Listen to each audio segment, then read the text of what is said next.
রাসূলুল্লাহ বলেছেন, এখানে দাঁড়িয়ে আমি এমন কোন দোয়া করি নাই যা কবুল হয় নাই। সৌদি গভর্নমেন্ট এই দরজাটা তৈরি করেছেন 22 মণ সোনা দিয়া। 22 কেজি না, 22 মণ সোনা দিয়ে তৈরি করেছে। আল্লাহ আমাগো এত সোনা দিছে, আল্লাহর ঘরের দরজাটা সোনা দিয়ে বানাই দিয়ে। আমি প্রথম কাঠের দরজা দেখেছি এই বাংলাদেশ যখন স্বাধীন হয়।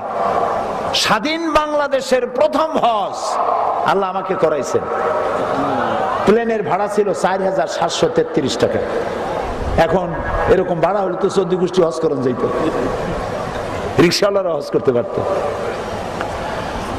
তো আল্লাহ রাব্বুল আলামিনের ঘরের মধ্যে প্রবেশের একটা মনস্কামনা আমার ছিল দীর্ঘদিনের।